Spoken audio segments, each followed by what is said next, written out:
Hello, everyone. Welcome to Paradox, Untold Stories from Athletic Directors. I am Dr. Danielle LaPointe, and my co-host is Dr. Dustin Smith. And today we have Aaron Stecker. How are you today, Aaron? I'm doing well, Danielle. Appreciate being on the show today. Thanks so much for asking. Yeah, thank you for being with us today. I know this is a busy time of year for AD, so we definitely appreciate that. We also really appreciate Ticket Spicket, who is our sponsor for all of our episodes and make our podcast happen. So thank you to Ticket Spicket.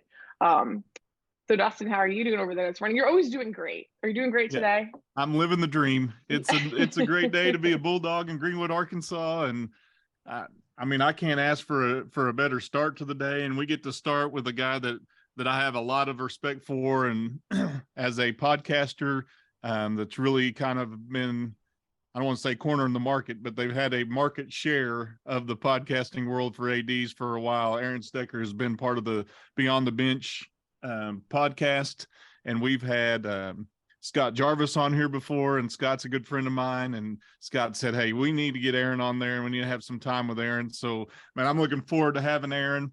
So, Aaron, what I can tell you about Aaron is not only is he a podcast host, but he's also a national faculty member. He and I share that in common. We don't teach the same course. We're close. I'm on 719, he's on 726, but what I really value is his course is about student leadership and how to get our students to be leaders and what that really looks like on our campus. So that's a phenomenal course. If you haven't taken 726, you need to do that.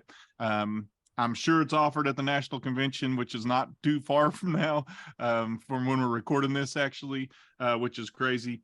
But what I want to do, Aaron, what I like to do when we start this podcast is I like to ask this question. Tell me what the resume is not going to tell me about who Aaron Stecker is. What does Aaron like to do outside of athletic administration? There's life outside the athletic administrator role. Well, for some, I mean, if you're not married to the job. And that's funny. I say that, and there's been a lot of years I've felt married to the job, but as you get older, a little more experience, I certainly have found there's other things to do. I will tell you this: I love to downhill ski. Love it, and I don't get to do enough of it, and I'm not good enough at it to say I love it. To be honest with you, it's really kind of messy and ugly when I do it, but I absolutely love skiing. If I could. I got to find a way to have a job in, I think of Mike Hughes, good buddy of mine, played football with and at Wartburg, and he's an AD out there in Colorado, and he was at Telluride for a while as the AD there, and he would tell me stories about all the skiing he does out there, and I was so jealous. So I love downhill skiing. I love the mountains. I'm one of those guys who likes snow.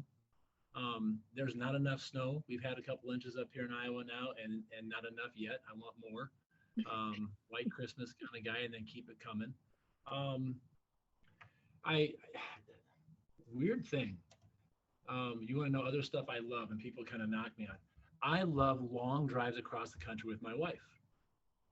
And a lot of the folks say, seriously, you guys can be in the car together that long and not want to, just kill each other by the end of it. And I don't know, for some reason, her and I just have a great time driving along. I got a son who's out in San Diego now, and we've driven out there twice in the last year. 3-day drive out, 3-day drive back, and I wouldn't do it any other way. So I love long drives with my wife. Chit-chatting, talking, reading books, whatever. What else do I like? Outside the AD job. Got 2 dogs, 2 labs, love them. They try to get me out to exercise. Not nearly enough for them. Do they drive? Do they join you on those long drives in the car? No, not the long drives. They're 2 labs, and they're big girls, 105 and 98 pounds. So they're hard to truck across the country, but they do like to jump in the car and go for rides, put their window up, head out the window, slobber down the side of the car kind of thing. And that's their favorite things to do. Love hanging out with them and doing stuff with them when I can. So I don't know. There you go, Dustin. A few things. It sounds to me like your ski exploits are similar to my golf game. I had a baseball coach tell me one time we were playing golf. He said, "You're not good enough to get mad." And I think that's his way of saying you really stink at golf, but it was his way of saying, hey, they don't pay you to play, so just try to have fun. I had to stop golfing for that reason. I could not get past the I want to be good. Right.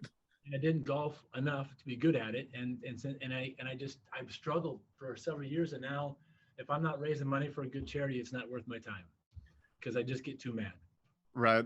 And I like to play, but play is a relative term. It's a simple game. You just hit a little ball into a little hole. It's not like it's rocket science, but sweet Moses, when you start swinging, it adds a whole nother, a whole nother element that I'm just not ready to compensate for yet. Isn't it amazing how we make simple things rocket science? I mean, are you baseball? Are you guys baseball, softball people? I mean, the explosion of the science behind baseball and softball in the last 5 years is astonishing me. I'm like, it's a simple game. What's the quote from Bull Durham? It's a simple game. You throw the ball, you hit the ball, you catch the ball. Right. When did we get to all this other stuff? Yeah, we complicate it with all the analytics, with all the launch angles and all that stuff. You really hurt the game and set it back some, in my opinion. But Aaron, let's talk about where you're located geographically. Talk about where you're located in Iowa and where you're at in the state, obviously. So people who are geographically challenged, I like to say, don't really have paint it on the map for us so they know exactly where you're at. You bet. So located in Cedar Rapids, Iowa. High school is John F. Kennedy High School. It's one of 3 high schools here in Cedar Rapids. So it pains me to describe it this way, but it's the way I have to do it. We are about 30 miles north or 25 miles north of Iowa City. So if you're familiar with where the University of Iowa is in Iowa City, I'm about a half hour north of there. So it's east central Iowa. It pains me to say that because I grew up in central Iowa, just north of Ames, where Iowa State's at. So I am a diehard grow-up Cyclone fan. And so to be on this side of the state and 95% of what I hear day in, day out is about the Hawkeyes just is really difficult for me as a Cyclone. But it's the easiest way to describe where I'm at. And it is about a half hour north of Iowa City. So that's about as offensive as Iowa has been this year. Just make it because their offense is not very good. Well, problem is I can't really make that joke because Iowa State hasn't been open. Right. I wanted to say that so many times. Like, nope, that'll come back. They'll throw right back at you. See, the Big 12 is notorious for scoring, which is, you're familiar with that, or has been at least done more offensive than defensive. But this year, maybe, I mean, TCU's not really lighting up the world with scoring, but it's a bad time for football in Iowa, Oklahoma, Arkansas, whatever you want to talk about. It's not a great time unless you're in Georgia, you're at TCU or Michigan. Things aren't real good right now. No, it's not. So let's have a little fun. I know Danielle likes to get to this portion of the show where we get to talk some stories, and I know you've got one that may I don't know how best to say it, blow us away. Maybe no. Kind of set this up for you. I mean, we just got a teaser. We don't really have the full story, but Aaron, let's dive into stories of the I can't believe moments, because that's what we want to do with this podcast. We want to have a little fun and tell some stories of, we can call them the old fishing stories of when you caught it was a perch, but after you've told the story so many times, it was a 50-pound bass or whatever you want to call it. So let's talk about those stories and your story in particular. I can't believe I'm share this. Honestly, I've kept this to myself. Okay, wait. That might be the best start to any story we've ever had. Just a big, deep sigh. And I don't know how long ago this was. It was, it wasn't I wasn't a rookie AD at the time, but we're at one of our football games, and we're a school of 1,800 kids, and typically a home football game, we probably got 500 kids in our student section. We get a pretty good student group out there. And I don't even know if it was our curtain raiser sophomore game or if it was during our varsity game. I couldn't tell you what part of the night it was, but I'm down the track and I'm kind of going back and forth and watching the game to watching the student section, keeping track of things, and they're being good. And we've got pretty good leaders in the front. We have a lot of conversations about what we can do, what we can't do, and they're pretty good about it. But keep an ear to the stands, and all of a sudden I kind of hear a ruckus. I look back to the student section from the track, and we've all had the beach ball bouncing around, the inflated beach ball bouncing around. Okay, I'll go up there, I'll grab the beach ball, no big deal. Nope, I look up there and here is a blow-up sex doll.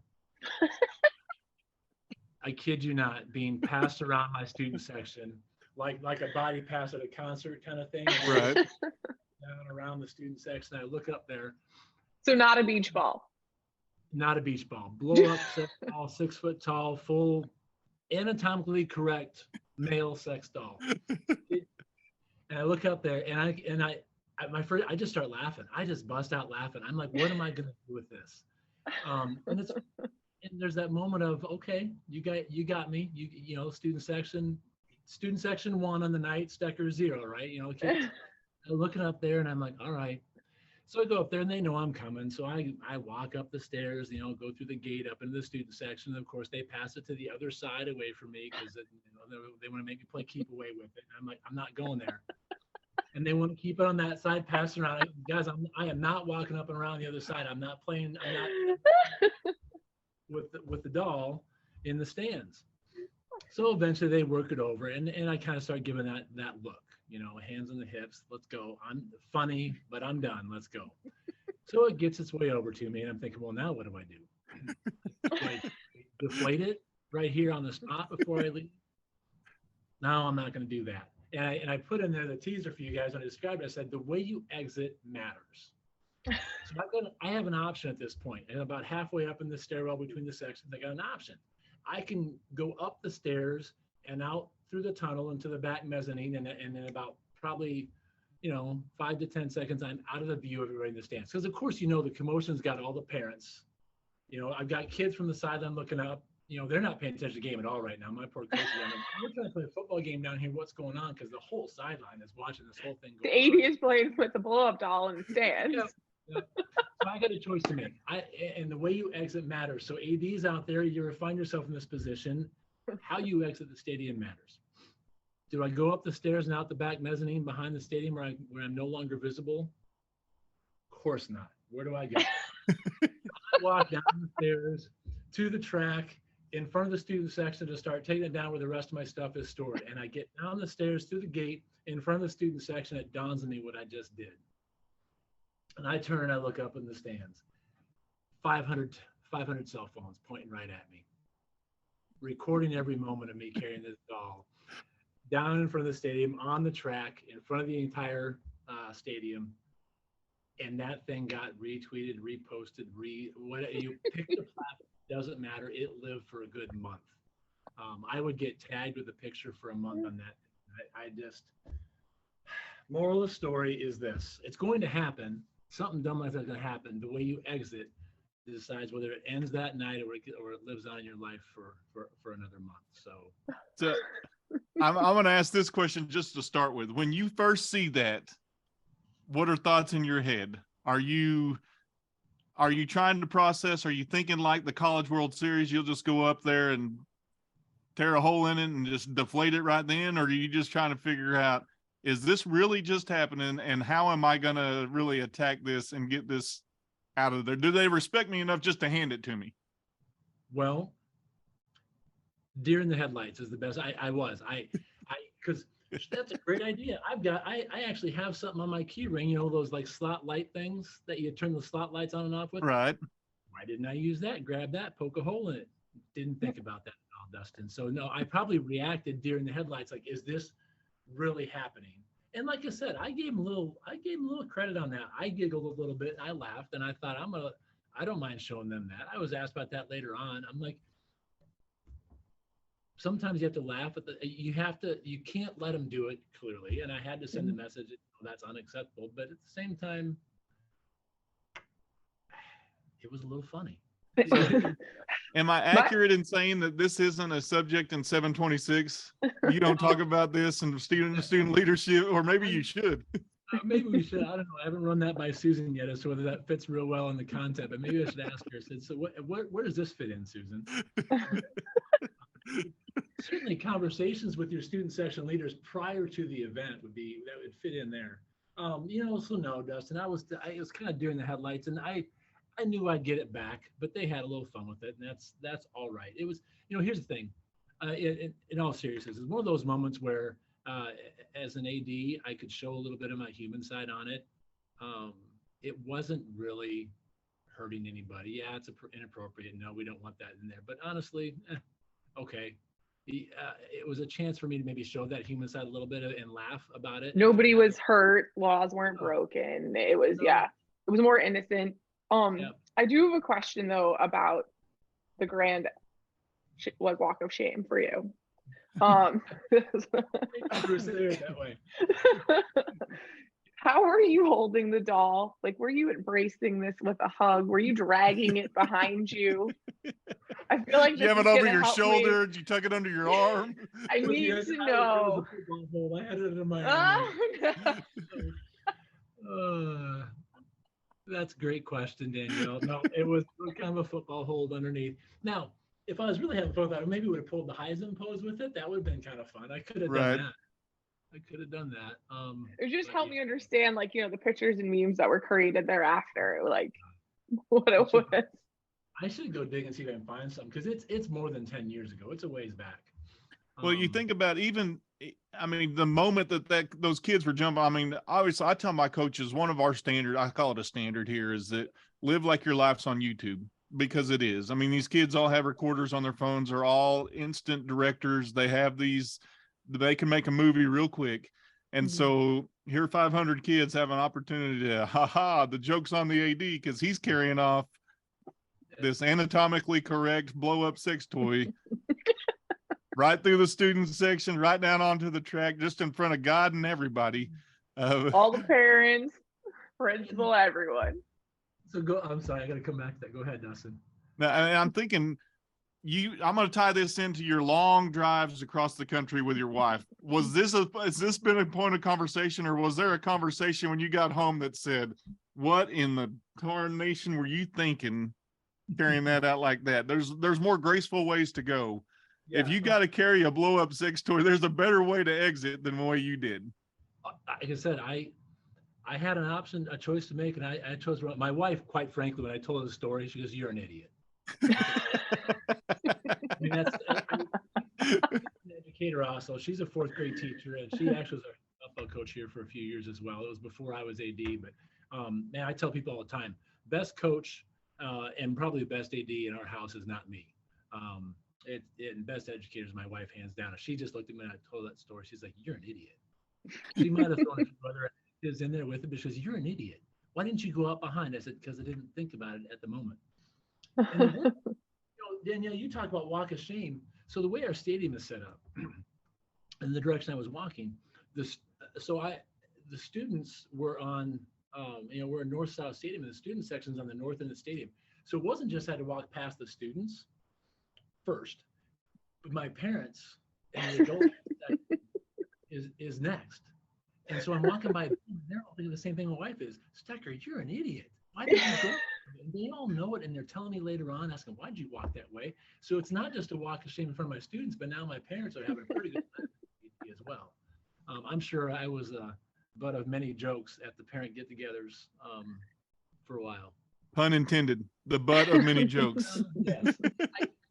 I did make sure, by the way, that the doll was pointing in the right direction. Is there a right direction, Aaron? Let's be honest. Is there really a right direction? I guess I have an option between mooning the stands. I went with the moon instead of the flash. Went with the moon. So it's a streaker of a different kind. You have an artificial streaker, not a real streaker, but still male, Dustin. I don't know if our listeners are watching via YouTube, or if they're not, they need to go back and watch Aaron's response when his wife said what she said, because he's all telling the story, and then he just said, gets straight faced as can be and says, "You're an idiot." As straight faced as possibly could be done. And I can imagine that was probably the full extent of what that conversation was like, and just her expression totally. Where did you take it? So you did your walk of shame. Like, where did the walk of shame end? He might as well have taken it out to the 50-yard line. Everybody in the stadium saw it. Where did it go? Does it matter at this point? I should take it for the coin toss. Might as well. Let's honorary captain. Absolutely. Put a jersey on him. He just sits on the bench. If we're gonna do it, let's do it right. No, I took it down the other end, and then I took it actually in a tunnel, and we've got a maintenance shed out there, and I took it inside, and I said, guys, you got something I can pop this thing with, and so he grabbed a little utility knife, and I sliced a hole in it, and I squashed it down and put it in the trash can inside their office. So it made the eventual graceful exit out under the tunnel, and people could let it go. So You killed the blow up doll. I did. Of course, So- I got some of those questions too from my coaches. I said, so is that the Stecker house? And no, but we won't go there. But of course, I had to go down that path also. Oh, I'm sure I they imagine saw the- it too during the game. They're like, "What are you doing?" Oh yes. I mean, if none of them saw it except for saw that visual of you carrying this thing, maybe not even in the student section at that point, maybe just you in front of it carrying this thing. I mean, I'm sure that you were the, I'm not going to go where you went. I'm sure you were the wrong end of jokes. We'll go with that. Yes, I was. Oh, that's good stuff. I haven't thought about that story for a long time until you guys asked for a crazy story. So I share that one. No, that's a great one though, because I feel like that blow up doll could actually be replaced with many items that would make an AD uncomfortably exiting their stadium. And it's nice that you have that option, because in the stadiums that I've been in, there is only one exit. So how I guess you did that walk of shame would have been important, so still how you exit matters. But I think it's because you want your student section to have fun, but appropriate fun. And then if it could have been a lot worse, right? Like you said, it could have been it could have been illegal or more dangerous. It could have been a lot worse. So it sounds like you actually had some fun with it, which I definitely think they probably appreciated. Whoa. He had fun with the situation, not fun with the doll. Let's get clear with that. I apologize. my mistake. I'm gonna make a little note to myself here. Do not share this podcast on my Twitter. But the link will not go out because I'll have to relive it all. I don't know. We need the photo though. If anyone is listening to this and has the photo, we need to see one. That's probably bad nightmares for Aaron. It's probably re-triggered. He's got some PTSD probably from this. Well, this is funny. Here's the thing. I am, because if this was just like in the last 2 or 3 years, it would have really gained a life of its own. It was long enough ago that people had the phones with the cameras but social media was still pretty, in its infancy then. So, I mean, can you imagine? There's a difference between this happening like probably back in 2012, 13 versus this happening now, because it would be an instant. There'd be I'm trying, they on Snapchat, man. You think the things the kids would have written on top of that, they sent that out. That was going to be a question. What was when they posted the video? What were the comments? I didn't spend that much time looking at it. I'm like, oh geez. It's a wise decision. That was a wise call on your part. Hey, I followed my advice there. I never read the comments, so I tried hard to not read those. But I think very different, because like I said, it had to be at least 10 years ago. So we're talking somewhere in that 2012, 13, 14 range. So probably a very different social media life. It kept showing up, and there were pictures out there, and they're tagging my Instagram and that kind of thing way back then, but not the Snapchat, TikTok world that it would have landed in now. Would have been a very different deal. But I might have been my last days in AD, quite frankly. I might have just said, this is it. I'm out. I'm done.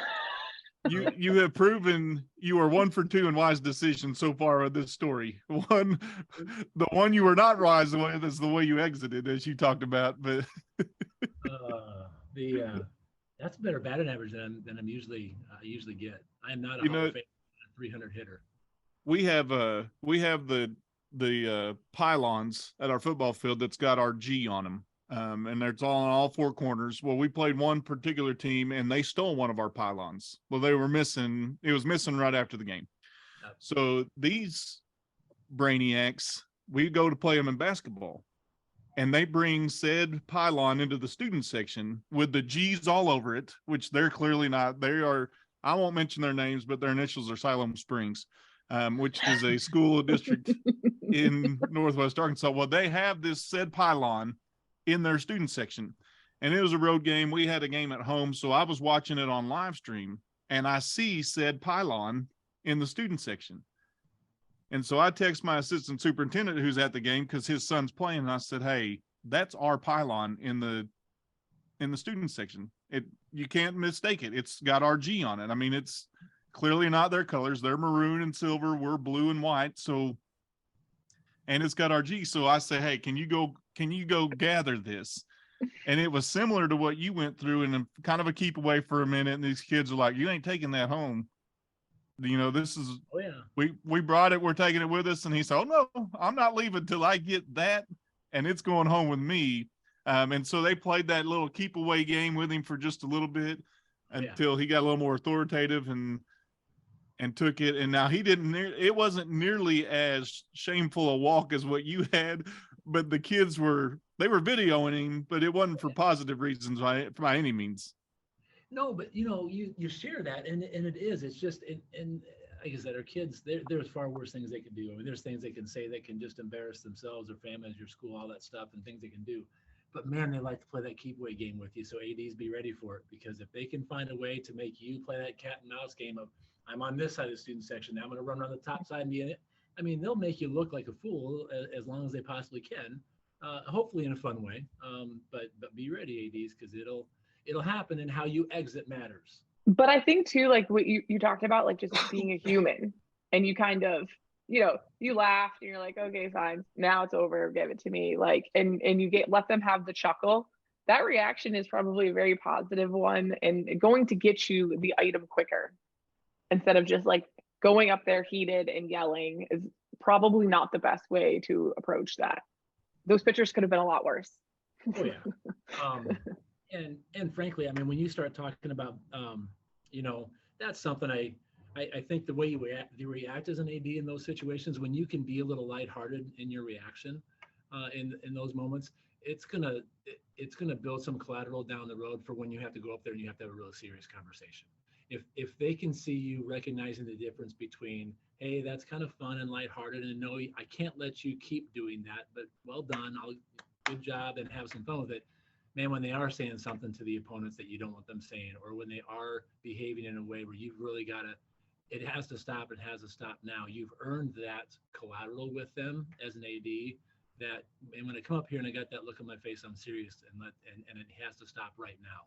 If you're always that way with them and never let them have those little lighthearted moments, or you never acknowledge the fact that, all right, well, I can't let you do it, that was funny. If you never have those moments with them, if everything's a serious, you have to stop that right now, you're embarrassing our school, you're embarrassing our program, then you become like the Charlie Brown teacher in front, where you're just always complaining about stuff or always telling them no. And so it helps you earn that relationship with them. For when I'm lighthearted, that's great, and let's do it. But when I'm serious, we got to be serious. Was there ever a point where you thought, and maybe decision making wasn't the best that night, but was there ever a point where you thought, I'm just going to make them pop the thing right now, and before they bring it down, maybe one of them to make its demise happen? Did I mention I was deer in the headlights in that moment? I mean, I love that you're so committed to that answer. I mean, you're still committed to well, no. Honestly, think about that. If I go now, looking back in hindsight and getting advice from people way smarter than I am, it would have been good. You know what? You got the people who volunteer to be your student leaders in the front and help you manage the student section. I'm not going to get it. You go get it, and make them go make the walk of shame. I should have done that. Done that. Did anyone ask for it back at the end of the game? Oh yes, they were. They were just asking for a friend. Right. I'm sure they phrased it that way. And you had to tell them the doll is dead. The doll's gone. It's done. It will never be able to serve its purpose again. But see, and you say that the College World Series, they don't give you the beach balls back. No. I mean, they just rip them right in front of you. They just pull those apart and say, your fun has now been diminished. Yeah, no. They did after they wanted it back. Yeah. For their friend, not them. What about parents? Did you hear from parents at all? Just making fun of me. The ones that I knew, that I got a relationship with. I heard about it for a while from them. Mm-hmm. But Have there been blow up dolls since? there have not.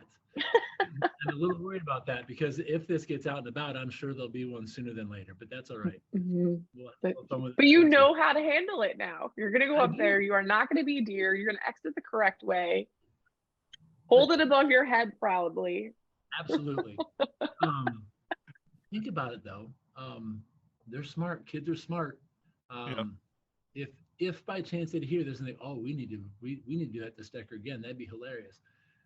They're gonna pick where they do it and how they do it because they'll give me no choice but to go out one way with it. I mean, they're challenge me because they're smart. Don't kid yourself. We don't like to give kids enough credit for being problem solvers and creative thinkers. Oh, they are, and they will find a way to do this. Whether it's me or another AD, I'm sorry. I apologize if this happens to you because kids heard about this, but they'll figure out a creative way to do it. How can we make said AD look just as ridiculous as we possibly and up at one? Oh yes, they're good at that. Yeah. Yes. You can't just repeat. You have to up at one. So you're fortunate. Well, this will air right before the national convention. So if somebody comes into 726 with a blow up doll, you'll know that they listen to the podcast. That's true. There you go. I'm doing a workshop there too with Kevin Cinnamon. I should give Kevin a heads up that we might have some. Be ready to handle. That one's going to be on developing leadership in your coaching staff. So I don't know how somebody will work it into as well. There we go. Well, and you think about even at that environment, there's generally one exit for that. I mean, that's straight out the back. There's not one at the front. I mean, it's right out the back. So there'd be some opportunity, I guess, if somebody would do that. And I'm not saying anybody would, but his initials may be Scott Jarvis. Somebody should. Right. I'm just gonna, if that happens, I'm just say, hey, can somebody go Phil Risen or Mike Blackburn? I got something I gotta have them come down here to help problem solve with. Because if we're gonna do it, let's do it all the way, right? Yeah. I think you need to own it and just sit it right in the front seat. So that's my recommendation. You own it, you sit it in the front seat, and you do the rest of class. I want to be clear. I'm not wishing that upon you, Aaron. I just think it'd be hilarious if it happened. You can't talk yourself out of that one, Dustin. I feel like you've given it to the universe. Of course, here's how I'm rolling that too, because there's a little QR code after the class, or after where they can scan the QR code to evaluate it. So by God, there'll be pictures of that doll, right? QR code to give us an evaluation, right? Absolutely. I just think about putting myself in your shoes and just thinking, all right, I've seen it. I can't unsee it. I can't pretend that I don't know that it's there. And that may have been the reaction they wanted. Clearly they wanted some kind of reaction and they wanted it to be seen, and it clearly was. And you had it on display for everybody in the football carrying position, high and tight. I don't know if you were doing that, like they say to carry a football, or I'm an old football coach, Dustin. You got to 3 points of pressure on the ball all the time, right? You had it tucked in there. Oh, absolutely.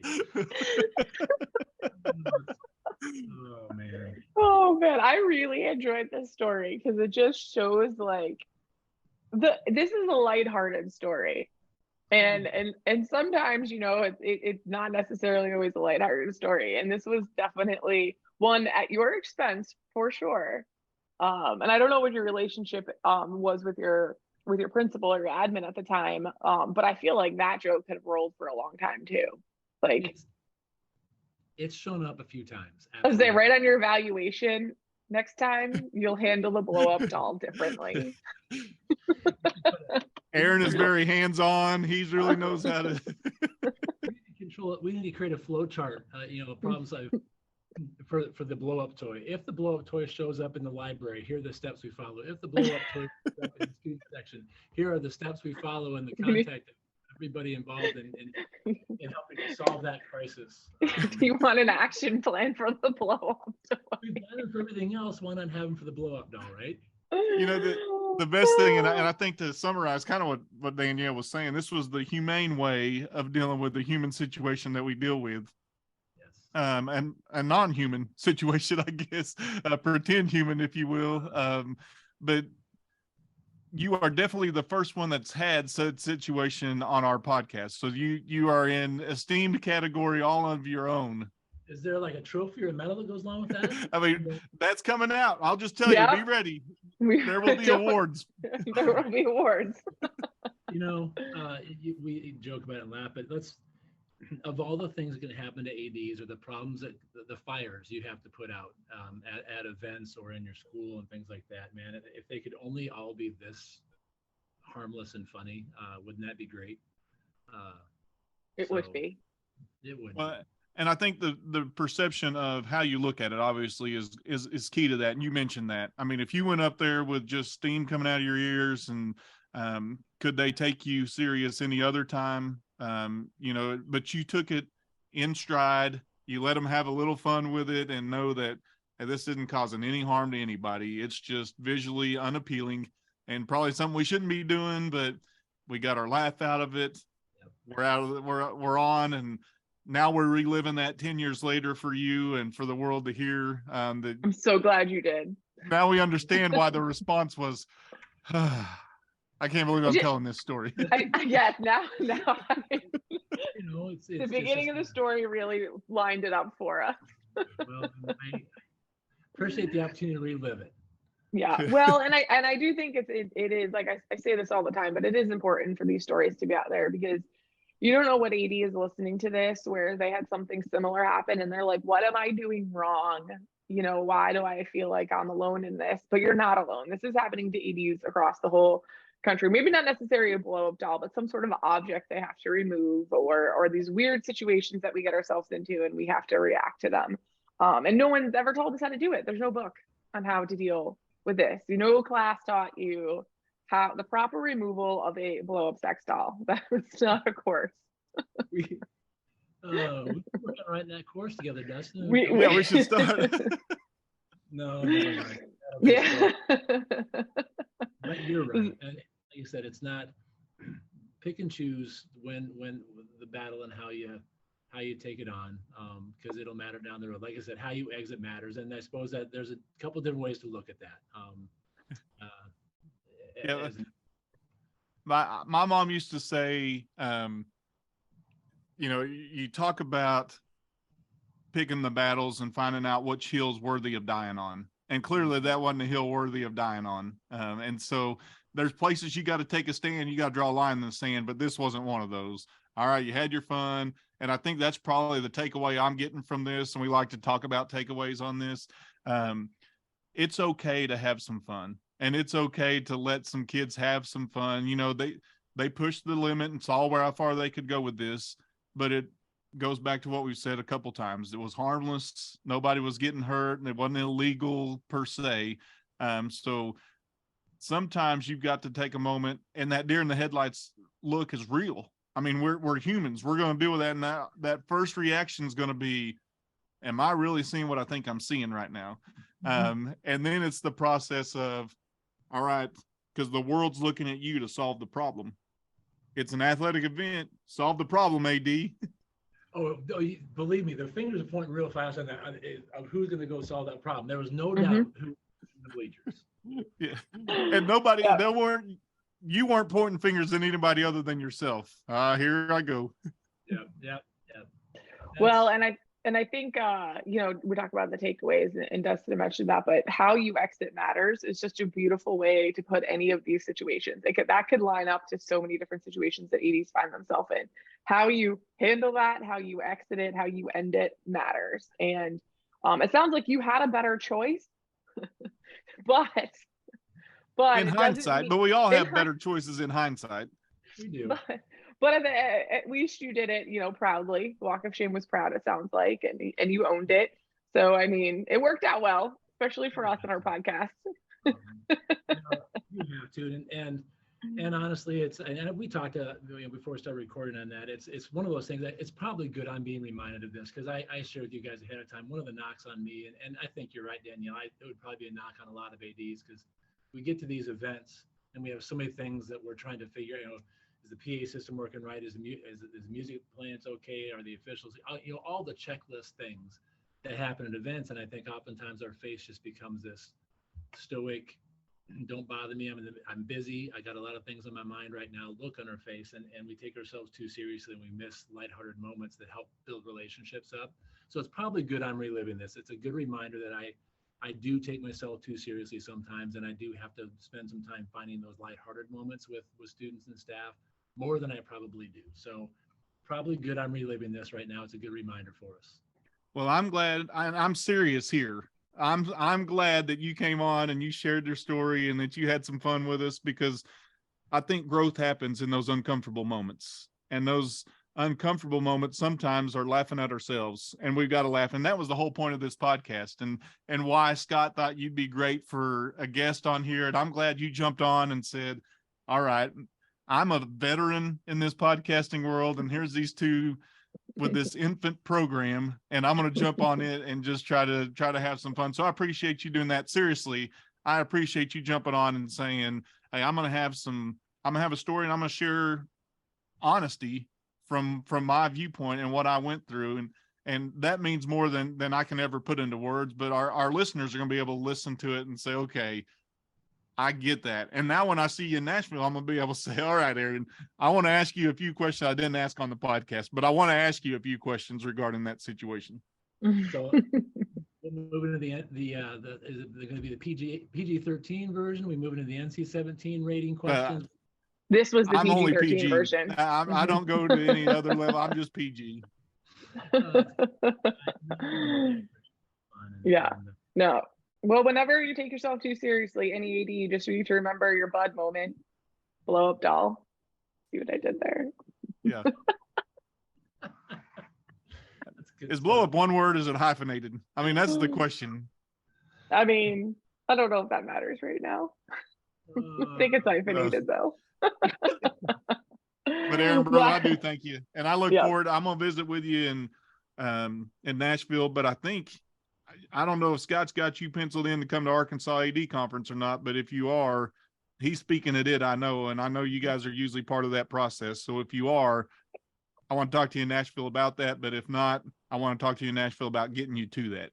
I love doing that, and I love going to other places, learning from people, picking the brains of folks like yourself. So I'd love to be down there sometime. That'd be great. Well, we'll discuss that, but again, I want to thank you for doing that, and I know Danielle will wrap it up. But I really appreciate you jumping on here and being flexible with us and working around the schedule and trying to make sure that this happened. And I'm glad you did. It was really a lot of fun for us, an opportunity for us to laugh and for you to laugh, I think, which is important. Absolutely, I appreciate it. Thanks so much for having me on. Thank you. Yes, thank you. Aaron, for sharing the story. I truly enjoyed this story. And also thank you to Take a Spigot, who sponsors all of our podcasts, and they took a chance on us. So we want to show them some thanks as well. So thank you. And we will be back next week with another episode.